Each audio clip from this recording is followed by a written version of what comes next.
il devait faire. Et aujourd'hui, on va ajouter sur ce qu'il a fait le dimanche passé. Amen. 2 Rois chapitre 4 à partir du 1er jusqu'au 7e verset. Si vous l'avez trouvé, dites Amen. Amen. Si vous cherchez encore, dites j'arrive.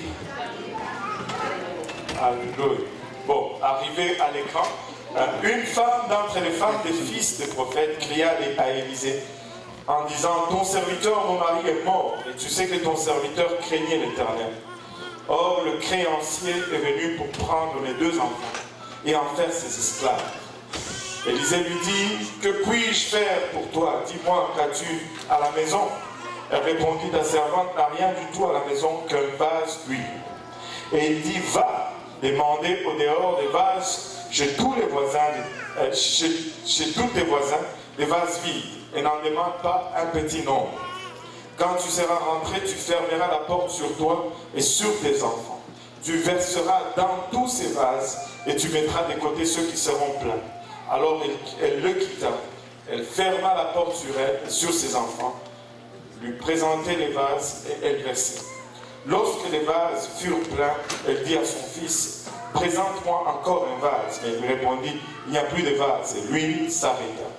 Elle alla rapporter à l'homme de Dieu et il dit, va vendre l'huile, paye ta dette et tu vivras, toi et tes fils, de ce qui restera. Amen. On va prier et demander l'aide de Dieu afin qu'il nous aide, alléluia, à transmettre son message. Prions tous ensemble. Seigneur Jésus, nous te remercions encore une fois pour ton amour, ta bonté et ta fidélité. En venant, Seigneur, humblement devant toi, nous réalisons, Papa, que nous sommes des êtres charnels, Seigneur. Les choses spirituelles sont folies pour nous et de nous-mêmes. Nous avons difficulté à les recevoir, Seigneur. Papa, premièrement, nous prions, Seigneur, que tu nous laves d'abord de toute souillure, de la chair, de l'âme et de l'esprit, Seigneur. Papa, afin qu'il n'y ait pas d'entrave, Papa, ta parole. Seigneur Jésus-Christ, aide-nous avec ton onction, Seigneur. Son onction dont nous allons parler aujourd'hui. Cette onction, Papa, nous aide non seulement à délivrer, à transmettre, mais aussi également à recevoir.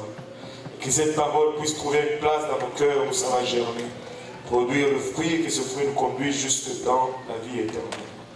Papa, nous prions que tu confirmes ta parole cet après-midi avec des signes, des prodiges et des miracles.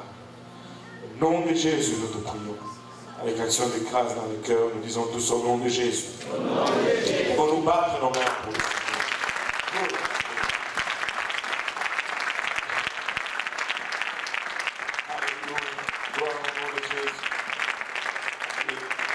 Vous pouvez vous asseoir. Le passage que nous venons de lire tout à l'heure, c'est un des passages probablement le plus connu dans la vie d'Élisée, le miracle de l'huile qui ne finit pas. Amen. Mais nous avons l'habitude d'apprendre une certaine leçon régulièrement de ceci, mais je crois que Dieu va nous montrer une nouvelle chose de ces passages aujourd'hui. Alors, la Bible nous donne le récit de cette femme qui était la femme de fils de prophète. Cela ne signifie pas que son mari était enfant de prophète, mais plutôt un des étudiants d'Élisée. C'était un de ces jeunes qui était au pied d'Élisée et qui apprenait les rudiments de la parole de Dieu. C'était ça l'ancienne forme de l'école biblique. Il y avait l'école biblique et ces jeunes partaient de chez eux. Ils vivaient avec le prophète et là, ils apprenaient le service. Et elle est allée voir Élisée en disant, ouais, mon mari, ton serviteur, est mort et enfin, il craignait Dieu, mais il nous a laissé quand même des dettes. Et maintenant, les créanciers viennent et ils réclament leur dû. Et si je ne le paye pas, ils vont prendre les enfants, mes 2 garçons, et ils vont les amener comme esclaves pour travailler pour eux. Fais quelque chose pour nous. Et très souvent, n'est-ce pas dans nos habitudes, très souvent nous pensons toujours que le serviteur de Dieu est extrêmement riche. Allô? C'est vrai. Nous pensons qu'il a toujours l'argent. Et cette femme dit, donne-moi un peu d'argent et que j'aille payer mes créanciers. Mais malheureusement, il y a certaines de ces choses qui ne changent pas. Les serviteurs de Dieu, souvent, ils n'ont pas beaucoup d'argent. Pourquoi ce silence? Et elle s'attendait, elle est allée voir Élisée, voyant ses responsabilités, voyant à quoi il était assigné. Il dit probablement, il doit avoir de l'argent. Et s'il en a, ben, il va m'en donner. Et Élisée lui dit, ben, je n'ai rien. Alléluia. Et Élisée lui dit, que puis-je faire pour toi? Regardez le verset 2. Qu'est-ce que je peux faire pour toi? Je suis aussi impuissant que toi. L'argent que tu cherches, moi aussi je le cherche. Dis-moi, regardez maintenant la question d'Élisée. Dis-moi, qu'as-tu à la maison? Qu'as-tu à la maison? Ça, c'est une vieille mentalité qui nous accable souvent et qui nous fait errer ça et là, au lieu de commencer à utiliser d'abord ce que nous avons. Nous sommes toujours continuellement à la recherche de ce que nous n'avons pas. Il est temps qu'on s'arrête un moment et qu'on commence d'abord par compter ce que nous avons. Très souvent, à force de chercher ce que nous n'avons pas, nous perdons la joie. Nous devenons malheureux. Nous devenons dépressifs. Mais nous devons changer notre attitude. Nous devons d'abord commencer par regarder ce que nous avons, au lieu de commencer par regarder ce que nous n'avons pas. Le monde nous a inculqué cette habitude. C'est pourquoi nous n'arrêtons pas. Nous sommes toujours en train de courir d'un désir à un autre. Et pour se satisfaire, nous changeons juste l'étiquette. Nous enlevons l'étiquette désir, nous mettons l'étiquette besoin. Ça, c'est juste pour un soulagement personnel. Mais la plupart des choses que nous appelons désir ne sont pas vraiment des désirs, que nous appelons besoin, ne sont pas vraiment des besoins, ce sont juste des désirs. Et nous allons aller insatisfaits d'une chose à une autre, d'une idée à une autre. Mais il est temps que nous nous arrêtons et que nous commençons à considérer ce que nous avons au départ. Et si tu veux être joyeux dans la vie, tu dois savoir compter ce que tu as. Si tu veux atteindre une quelconque satisfaction, tu dois savoir compter ce que tu as d'abord. Ne t'éparpille pas, ne te gaspille pas à regarder ce que tu n'as pas. Regarde ce que tu as. Tu as quelque chose. Sois content de ce que tu as. Sois satisfait d'abord de ce que tu as. Alléluia. Et si nous commençons à agir comme cela, nous allons nous épargner beaucoup de troubles. Nous allons nous éviter beaucoup de soucis. Juste commencer à compter ce que j'ai. Vous savez, quand nous commençons à compter ce que nous avons, nous réalisons très vite que nous avons beaucoup. Des fois, je me promène des fois de maison en maison. Mais c'est fou des fois de voir combien d'objets nous possédons dans les maisons. Il y a tellement de choses inutiles, mais qui nous ont coûté de l'argent utile. Mais que nous gardons juste là. Et nous avons toutes ces choses, nous n'avons plus d'argent à la banque. Commence à compter d'abord ce que tu as. Amen. Commence à compter ce que tu as. Dieu va utiliser ce que tu as déjà. Ne cours pas, alléluia, spirituellement c'est pareil. Dieu va utiliser ce que tu as. Dieu ne va pas utiliser ce que tu n'as pas. Ne cours pas à chercher ça et là, à chercher telle chose ou telle chose. Dieu va utiliser ce que tu as déjà. Il y a quelqu'un qui m'impressionne toujours. Et partout où je voyage, je parle toujours d'elle dans mes prédications. C'est la sœur Timéléo, je ne l'ai pas vue aujourd'hui.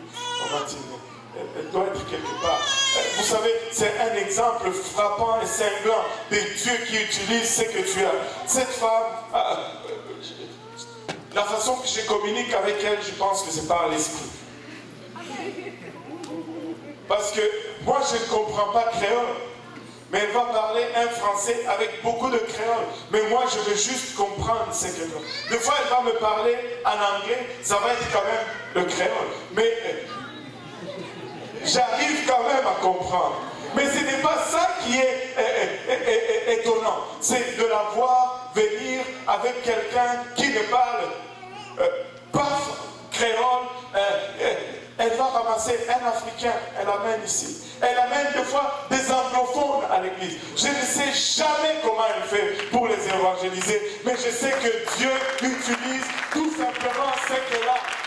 Dieu utilise tout simplement ce qu'elle a. Cette dame ne savait pas lire quand elle est venue à l'église. On a commencé à faire l'étude biblique avec elle et dit, pasteur, moi je veux apprendre à lire parce que je veux lire la parole de Dieu. Et vous savez, ce n'était pas long, après peut-être 2-3 semaines, elle a commencé à lire. Dieu lui a donné juste le miracle de la lecture, comme ça, pas. Elle lit la parole de Dieu. Elle lit. Et Dieu utilise ce que tu as. Ne cherche pas ce que l'autre a. L'autre peut peut-être chanter. Toi, tu ne peux pas chanter. Mais Dieu va utiliser ce que tu as. L'autre peut peut-être enseigner. Toi, tu ne peux pas enseigner. Dieu va utiliser ce que tu as. Tu as quelque chose. Retourne, fais un inventaire. Dieu nous a donné à tous un talent quelconque. Et nous sommes appelés à utiliser ce talent au lieu de convoiter le talent de l'autre. Utilise le talent que Dieu te donne. Alléluia. Élisée lui dit, que puis-je faire pour toi? Dis-moi, qu'as-tu à la maison? Elle répondit, ta servante n'a rien du tout. Je n'ai rien du tout. Au départ, nous allons toujours minimiser ce que nous avons. Je n'ai rien du tout. Elle dit, je n'ai rien du tout à la maison. Mais, juste un vase d'huile. Laissez-moi vous dire, ça ne change rien si tu n'as rien du tout. Parce qu'au commencement, avec rien, Dieu créa les cieux et la terre. Au commencement, avec rien, ça ne fait aucune différence. C'est juste ton attitude que tu dois changer. Tu n'as rien du tout, ça ne fait aucune différence. Mais laisse-moi te dire, tu dois commencer à compter ce que tu as. Elle dit, je n'ai rien du tout, mais juste un petit peu d'huile dans un vase. Ce n'est pas rien, c'est quelque chose. Alléluia. Et Élisée lui dit, plutôt elle dit, et il dit, va demander au dehors de vases, chez tous tes voisins, des vases vides, et n'en demande pas un petit nombre. Et la première des choses qu'Élisée lui dit, va chercher des vases. Va chercher des vases. Va chercher, pas dans ta maison, va chercher chez les voisins. Alors, va chercher le vase chez les voisins, pas dans ta maison. Mais c'est qui les voisins ici? Et remarquez, ces vases qui sont dans la maison du voisin sont vides. Il n'y a pas d'huile dans ces vases. Il y a beaucoup de maisons de voisins tout autour, alléluia, qui ont des vases, mais des vases sont vides. Ils ont besoin d'être remplis. Et Dieu nous donne la permission d'aller chercher ces vases. Anyway, on va revenir là-dessus pour un moment. Mais permettez-moi de revenir sur ce point, un point capital, un point crucial. Si tu ne comprends pas tout ce que je vais dire, mais retiens au moins ceci. Le monde est venu réclamer ses enfants. Parce qu'elle devait au monde. Écoutez, nous devons tous à ce monde. Et le monde vient pour réclamer nos enfants. Non seulement le monde réclame nos enfants, mais le monde nous réclame. Et très souvent, pas très souvent, honnêtement parlant, nous n'avons pas ce que ça prend pour payer ces dettes. Nous n'avons pas. Ce que le monde nous réclame, nous ne l'avons pas. Et si nous ne payons pas, nous devenons esclaves de ce monde. Nous devenons esclaves du péché. Et c'est l'état dans lequel nous étions. Et c'est l'état dans lequel certains se trouvent encore même maintenant. Le monde réclame. Mais pas n'importe quelle monnaie va faire la différence. Quand le prophète lui dit, mais moi je n'ai rien, qu'est-ce que je peux faire pour toi? Qu'est-ce que tu as? C'est ce qu'elle avait qui a fait la différence. Et le prophète lui dit, retourne chez toi, va chercher des vases chez les voisins. Écoutez, nous devons chercher et sortir et chercher des vases partout. Nous devons aller chez les voisins et chercher des vases. S'il y a un vase qui est vide, nous avons droit dessus de l'amener et de le remplir. Alléluia. Nous allons aller dans les rues et amener des vases vides. Si c'est dans une maison et que c'est vide, ça n'a pas besoin de rester dans ces maisons. Il faut l'amener dans une maison où ce vase peut être rempli. Alléluia. Alléluia. Et regardez, elle dit, va chercher ces vases vides, ramène-les chez toi. Alléluia. Et elle est allée, elle a emprunté les vases. Écoutez, il dit, elle n'en demande pas un petit nombre. Écoutez, nous n'allons pas être restreints dans notre évangélisation. Nous n'allons pas juste évangéliser un petit nombre. Nous voulons le grand nombre. Nous voulons le plus grand nombre. S'ils sont vides, nous avons droit de réclamer ces vases. Et quand tu seras rentré, le prophète dit, tu fermeras la porte sur toi et sur tes enfants. Tu verseras dans tous ces vases et tu mettras de côté ceux qui seront pleins. Alléluia. Le prophète lui dit, tu fermeras la porte sur toi et sur tes enfants. Tu fermeras la porte sur toi et sur... Alléluia. C'est un honneur aujourd'hui que de faire la dédicace de Melchia. Regardez. Alléluia. Nous allons fermer la porte sur nous et sur nos enfants. Nous allons servir Dieu avec nos enfants. Nous allons chercher Dieu avec nos enfants. Nous allons trouver Dieu avec nos enfants. Nous n'allons pas laisser nos enfants en dehors. Alléluia. À la merci de ce monde. Nous allons les amener avec nous. Écoute, si tu vis chez moi, tu viens à l'église. Amen. Amen. Amen. Mes enfants, ils n'ont pas d'option. C'est moi qui paye l'hypothèque. Si tu veux décider, tu payes ton hypothèque. Si tu vis chez moi, tu vas venir à l'église. Parce que Dieu me dit, je ferme la porte sur mes enfants. Hein? Écoutez, le monde réclame nos enfants. Le monde le réclame. Écoutez, tu ne vas pas. Il n'y a qu'une seule monnaie qui peut payer le prix de tes enfants. Et c'est l'huile. S'il n'y a pas d'huile, tu ne peux pas sortir de l'esclavage. Et l'huile, c'est toujours le type du Saint-Esprit. Tu ne peux pas être racheté de ce monde sans lui. Tu ne peux pas être racheté de ce monde sans le témoignage de l'Esprit. Tu ne peux pas être racheté de ce monde si tu ne reçois pas l'adoption. Ou bien tu es le fils de ce monde, ou bien tu es le fils du Dieu. Nous allons fermer nos portes sur nos enfants. Alléluia. Et quand tu seras rentré, tu fermeras la porte sur toi et sur tes enfants. Et tu verseras dans toutes ces vases et tu mettras de côté ceux qui seront pleins. Alors elle le quitta. Elle ferma la porte sur elle et sur ses enfants. Il lui présentait les vases et elle versait. Et lorsque les vases furent pleins, elle dit à son fils, présente-moi encore un vase. Mais il lui répondit, il n'y a plus de vase et l'huile s'arrêta. Et après avoir recueilli l'huile, elle est allée voir le prophète. Voici l'huile maintenant, prophète. Qu'est-ce que je fais avec lui? Qu'est-ce que je fais avec lui? Le prophète ne lui a pas dit, commence à faire la cuisine avec de l'huile. Le prophète ne lui a pas dit, oh, maintenant tu auras la peau la plus douce parce que tu vas t'enduire d'huile tout le restant de ta vie. Le prophète ne lui a pas dit, tu vas garder l'huile dans la maison. Va gaspiller cette huile à l'échange de l'argent. Va vendre cette huile. Mais c'est avec cet argent que tu pourras vivre. Laissez-moi donner une leçon à ce beau peuple de Dieu. Voici la révélation. L'onction n'est pas pour nous. L'onction, ce n'est pas pour nous servir. L'onction, c'est toujours pour donner en échange de quelque chose. L'onction de Dieu ne va jamais être pour me servir moi-même. L'onction de Dieu, c'est toujours pour servir quelqu'un d'autre. Quand il faisait l'huile d'onction, Moïse a pris l'huile d'onction, mais il n'a jamais mis l'huile d'onction sur lui-même.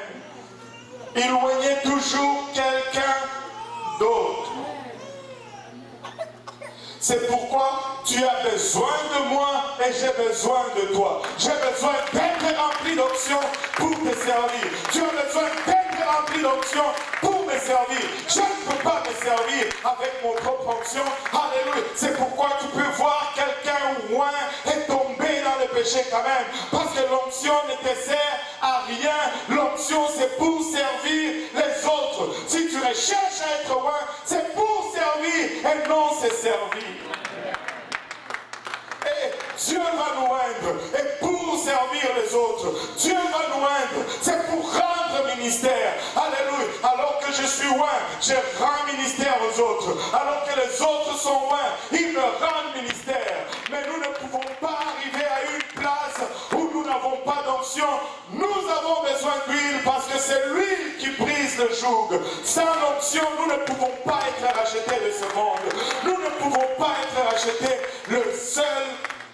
La seule monnaie qui va fonctionner, c'est de l'huile. Et quand le monde va venir réclamer nos enfants, nous sommes mieux d'avoir de l'huile. Quand ceux du dehors vont venir réclamer leur dû, nous sommes mieux d'avoir de l'huile. Si nous n'avons pas de l'huile chez nous, nous finissons esclaves du péché. Nous avons besoin de l'huile. Nous avons besoin d'être remplis de l'Esprit de Dieu. Sans l'Esprit de Dieu, nous vivons dans l'esclavage du péché. Je dois être rempli. Alléluia. Je dois être rempli. Alléluia. Et quand je suis rempli, j'ai une monnaie d'échange. J'ai une monnaie d'échange. Le monde réclame. Alléluia. Et la seule monnaie qui va payer le prix, c'est l'huile d'onction. Ésaïe 10, 27 nous dit: en ce jour, son fardeau sera ôté de dessus ton épaule et son joug de dessus ton cou, et la graisse fera éclater le joug. La graisse ici, c'est l'huile d'onction qui va faire éclater le joug. Peu importe ce que l'ennemi veut mettre sur toi. Alléluia. Saisis-toi de l'huile d'onction. Alléluia. Mais tu dis: pasteur, mais comment est-ce que je suis loin? Comment est-ce que je viens loin? Alléluia. Rentre et ferme la porte sur toi et sur tes enfants. C'est toujours dans le secret que l'huile coule. C'est toujours dans le secret que l'onction coule. Rentre dans sa présence et ferme la porte en arrière de toi, là où personne ne regarde, et laisse le Seigneur te verser cette huile. Alléluia. Et quand tu sors de là, tu es prêt à être brisé de ces liens d'esclavage. Alléluia. Laissez-moi vous dire, il y a une seule chose qui va fonctionner, c'est l'onction du Saint-Esprit. Il y a une seule chose qui va marcher, c'est l'huile du Saint-Esprit. Sans onction, nous demeurons dans l'esclavage. Sans onction, nous ne pouvons pas rendre service. Alléluia. Tu dis: mais pasteur, j'ai reçu le Saint-Esprit une fois. Oui, recevoir le Saint-Esprit une fois, c'est une chose. Mais quand tu vas vendre, alléluia, ces vases, alléluia, c'est vide. C'est pourquoi nous ne devons jamais, que tout le monde dit jamais, nous ne devons jamais arriver à une place où nous arrivons tous et tous les vases sont pleins. Si les vases sont pleins, l'huile s'arrête. Dieu ne va pas venir s'il n'y a pas de besoin. Oh pasteur, j'ai des problèmes. C'est bon, ce sont tes problèmes qui font sortir Dieu de ta présence. Si tu n'en avais pas, tu n'allais pas voir la grandeur de Dieu. Alors, je ne suis pas en train de dire courons et cherchons les problèmes. Je suis en train de dire juste que lorsque les problèmes sont là, nous n'allons pas pousser des regards inquiets à gauche, à droite, mais nous allons juste rentrer dans la maison avec nos enfants, fermer la porte et l'huile du Seigneur va couler. Alléluia. Vous savez, il y a deux façons d'avoir des vases vides. Aller chercher des vases qui sont vides et l'huile va couler. Et nous ne devons jamais arrêter cela. Regardez, il y a beaucoup de trous dans les bancs. La sœur Katia est assise tout seule sur son banc. C'est pas bon. C'est pas bon. Regarde les deux là, à deux seulement, tous ces bancs-là. Ça, c'est du gaspillage d'espace. On devait avoir des âmes dans chaque espace. Comme ça, on rentabilise le prix qu'on a investi dans ces bancs. Façon de parler. Amen. Mais écoutez, tellement il y a un banc vide complètement là, juste un sac. Un sac. Donc on n'a pas une âme pour mettre... J'aurais aimé qu'on ait des problèmes. Que ce type-là ne sache pas où mettre son sac. C'est ton sac, frère Yannick. Bon, que frère Yannick ait à traîner son sac ici à l'avant, le mettre en dessous de sa chaise et qu'il y ait une âme assise là. Parce qu'il n'y a pas de place. Nous devons avoir des vases vides. Nous devons avoir les vases vides. Mais regardez, même si tout le monde vient et rempli, la salle est pleine, et que tout le monde est rempli du Saint-Esprit, si nous gardons constamment cette huile, il y a aussi un problème. Lui, il n'est pas pour garder. Le prophète n'a pas dit, garde l'huile à la maison. Va vendre l'huile et paye le prix de l'esclavage. Va mettre l'onction au service de quelqu'un. Va faire ministère. Quand tu vas faire ministère, tu te vides. Et quand tu rentres ici, Dieu, remplis-moi encore. Je fais de l'espace. Regarde, devine quoi? Il y a de l'huile fraîche en toi. Il y a certains d'entre nous, l'huile est devenue... Comment on dit? L'huile a géré, ça gère pas. Usé, mais pas usé, c'est que je cherche un mot. C'est quand les jeunes, l'huile coagule. Voilà, coagule. L'huile coagule. Il y a un problème. L'huile ne doit pas coaguler dans ta base. L'huile, ça coagule, ça colle aux parois. Et quand tu vas pour verser, ça ne sort plus. Il n'y a pas de feu, il n'y a pas de mouvement, l'huile est coagulée. Nous devons garder notre huile fraîche. Nous devons toujours être en feu pour le Seigneur. Alléluia. Et non pas seulement pour garder l'huile, mais pour l'utiliser. L'huile est là pour être utilisée et non pas pour être juste contemplée sur les étagères. Oh, nous avons le Saint-Esprit, tout le monde parle en langue. Le parler en langue, ce n'est pas juste pour parler. Le parler en langue, c'est pour exercer un ministère. Un ministère. C'est l'arme la plus puissante que nous avons. Écoutez, la parole nous dit que même le diable ne comprend pas quand nous sommes en train de prier en langue. Et il y en a qui prient en langue occasionnellement. Il y en a qui prient presque pas en langue. Il faut qu'ils soient secoués par un problème pour prier en langue. Il faut prier en langue tous les jours. Tous les jours. Et si tu n'es pas rempli, tu peux être rempli aujourd'hui. Si tu es un vase vide, laissez-moi vous dire, ces portes sont fermées. Alléluia. Et l'huile va couler dans ces lieux. L'huile va couler dans ces lieux. Alléluia. Dieu va nous donner l'huile pour le service de quelqu'un d'autre, non pas pour notre propre service. Et si nous réalisons cela, nous allons faire beaucoup pour le Seigneur. L'onction n'est jamais efficace sur la personne qui la porte. L'onction est toujours efficace sur autrui. J'ai besoin que vous soyez loin, parce que mon onction ne peut pas travailler sur vous. Et vous avez besoin que je sois loin, parce que votre onction ne peut pas travailler sur vous. Ainsi, Dieu nous rend dépendants l'un de l'autre, pour se servir l'un l'autre. Alléluia, pour se soutenir l'un l'autre. C'est pourquoi Paul nous dit dans le livre de Corinthiens que les dons sont donnés pour le bien, pour l'utilité commune, pas pour l'utilité personnelle, pour l'utilité commune. Et si on comprend cela, on entre dans une autre dimension de service les uns envers les autres. On entre dans une autre dimension de ministère les uns envers les autres. Et ce n'est pas l'huile qui manque ici. Mais nous devons juste arrêter d'être égoïstes avec notre huile. Si cette femme a gardé l'huile dans la maison, ça n'allait pas lui servir. Arrête de garder l'huile. Le Saint-Esprit, il y en a tellement. Dieu est infini. Amen. Oui, amen. Tu ne peux pas épuiser le Saint-Esprit. Tu peux en donner. Et c'est pourquoi, je ne sais pas, je vais conclure avec ça. Si vous pouvez vous le lire. Avez-vous déjà remarqué ceci? quand vous priez avec quelqu'un et que quelqu'un reçoit le Saint-Esprit, tu te sens toi-même rafraîchi. Pourquoi? Parce que tu as vidé ton huile. Tu as utilisé ta vertu. Et là, quand tu rentres maintenant pour prier dans ton lieu secret, tu sens une fraîcheur. Tu sens une fraîche présence de Dieu. Tu sens une fraîche onction de Dieu. Mais c'est parce que tu as utilisé ce qu'il a fait déposer en toi.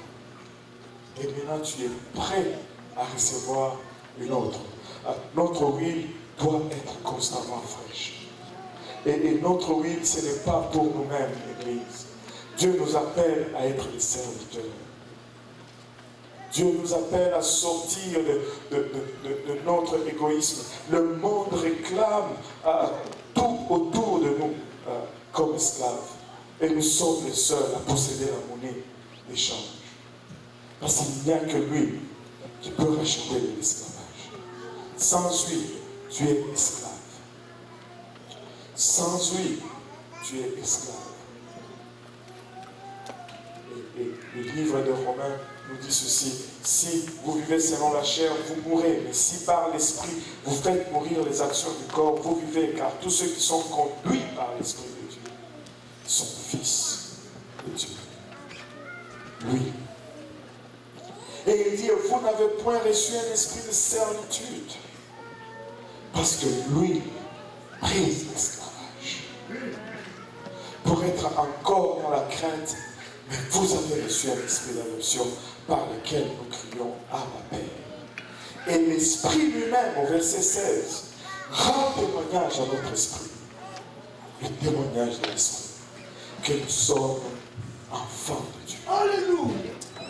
Nous sommes enfants de Dieu. Nous sommes enfants de Dieu. Or, si nous sommes enfants de Dieu, nous sommes aussi héritiers. Héritiers de Dieu et co-héritiers de Christ. Amen. Si toutefois nous souffrons avec lui, afin d'être glorifiés avec lui. Alléluia. Nous n'aimons pas beaucoup souffrir avec lui. Mais si nous allons être glorifiés avec lui, nous allons souffrir. Amen. Nous allons fermer cette porte sur nous. Et sur nos enfants. Et nous allons laisser cette huile couler. Et quand le diable va venir réclamer quoi que ce soit dans notre vie, nous allons avoir une monnaie de rachat. Nous allons avoir de l'huile. Sans huile, tu ne peux rien acheter.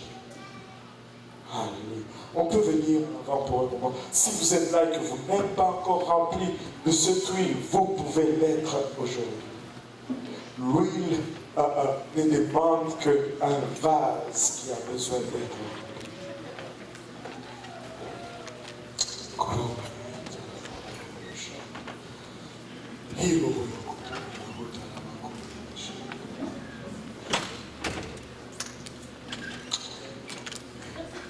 Et si vous êtes déjà rempli, pourquoi ne vous mettez-vous pas votre huile aujourd'hui au service de Dieu? Pourquoi, alléluia, n'ouvrez pas vous votre bouche aujourd'hui et parlez en langue pour un moment. Faites usage de cette huile. Alléluia. Tenez-vous dans la brèche pour quelqu'un.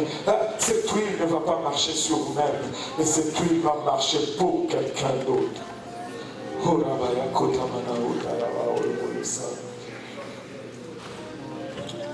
Alléluia Jésus. Alléluia Seigneur. Alléluia Jésus. Et si vous n'êtes pas encore baptisé au nom de Jésus, nous avons l'eau.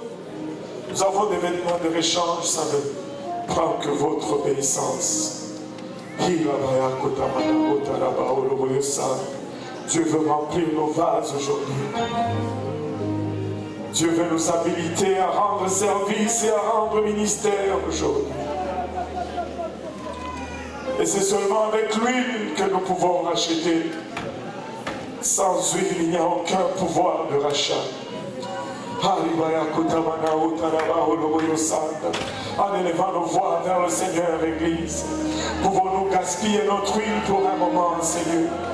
Pouvons-nous élever nos voix Pour nous regarder autour de nous, voir des vases qui ont besoin de notre onction. Parce que cette onction que tu as en toi ne marchera pas sur toi-même.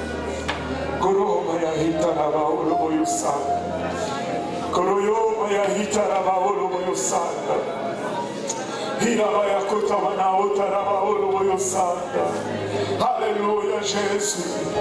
Alléluia Seigneur. Alléluia Jésus.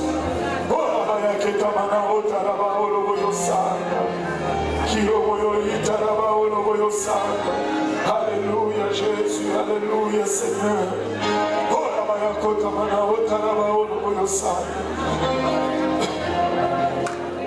Alléluia. Alléluia Jésus. Ne sois pas timide aujourd'hui. Ne sois pas timide dans cette place. Le créditeur te réclame. Alléluia. Le créditeur réclame.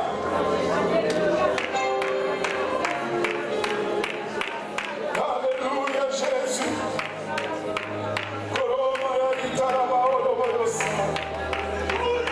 Le créditeur réclame. Alléluia Seigneur. Alléluia Jésus.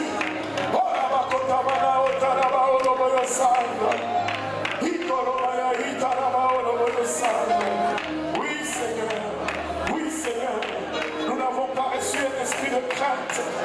Alléluia, nous avons reçu un esprit d'adoption par lequel nous crions à ma paix.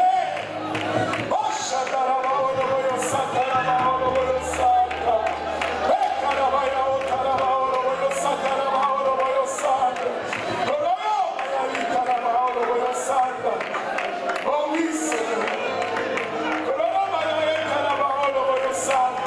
C'est ça. Use ton huile d'onction. Use ton huile d'onction.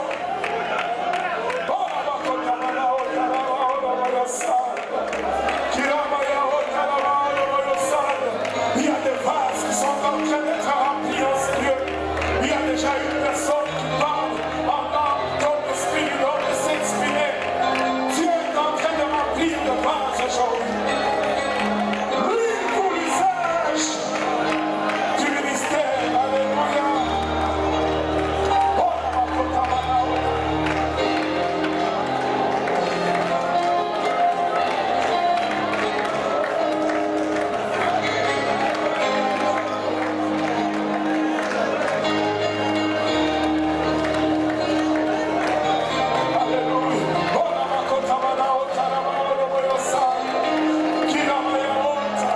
Alléluia Jésus. C'est ça, c'est l'huile. C'est l'huile d'onction.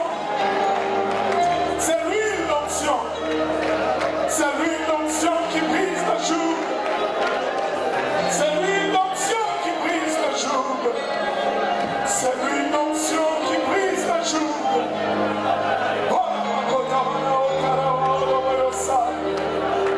Alléluia. Lorsque l'ennemi vient frapper à la porte, qu'il trouve des vases remplis d'huile.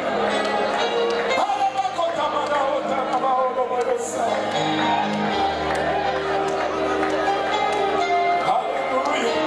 Pour un temps comme celui-ci.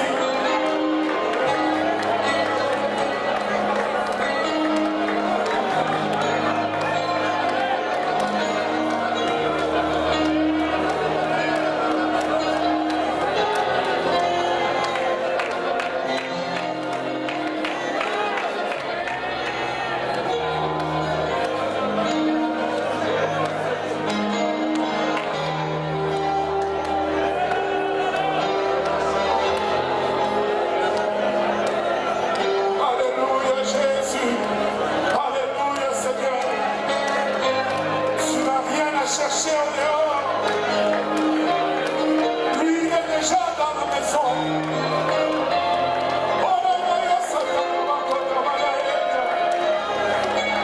Lui il est déjà dans la maison.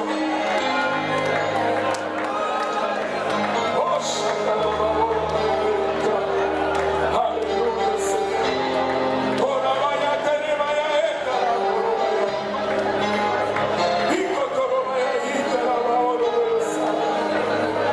Alléluia Seigneur. Alléluia.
le créancier vient pour réclamer, il doit y avoir de l'huile dans la